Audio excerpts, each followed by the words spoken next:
అండి జరిగిన విషయం చాలా అన్ఫార్చునేట్. నేను గత 3 ఏళ్ళుగా ఈ సినిమా థియేటర్‌లో చూస్తేనే నాకు తెలుస్తది. అంటే నేను ఇన్ని కోట్లు పెట్టి అమ్మాం కదా సినిమా. నాకు రెస్పాన్సిబిలిటీ ఉంటది. సినిమా ఎలా ఉంది థియేటర్‌లో చూస్తే నా 3 ఇయర్స్ ఎఫర్ట్ అది. అది జస్ట్ ఒక షో కాదు. నాకు ఎమోషనల్‌గా 3 ఇయర్స్ ఎఫర్ట్.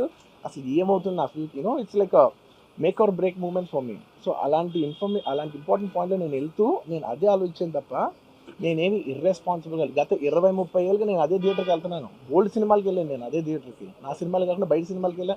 ఎప్పుడు ఇలాంటి యాక్సిడెంట్ అవ్వలేదు. అండ్ నేనేదో ఇర్రెస్పాన్సిబుల్గా థియేటర్కి వెళ్ళిపోయాను, పర్మిషన్ లేకుండా వెళ్ళిపోయాను అనేది అబ్సల్యూట్లీ ఫాల్స్ ఇన్ఫర్మేషన్. అలాంటిది ఏమీ లేదు. థియేటర్ వాళ్ళు పర్మిషన్ సార్ట్ అవుట్ చేసుకున్నారని చెప్పి మేము అక్కడికి వెళ్ళాం. అక్కడికి వెళ్తే పోలీసులే క్లియర్ చేస్తున్నారు అక్కడ. So it is understood that everything is sorted. నేను వాళ్ళ డైరెక్షన్లోనే వెళ్తున్నాను. అండ్ ఏంటి ఒకవేళ నిజంగా పర్మిషన్ లేకపోయి ఉంటే చాలాసార్లు వాళ్ళు చెప్తారు, సార్ మీ పర్మిషన్ లేదంటే మేము రెండట్లు వెళ్ళిపోతాం.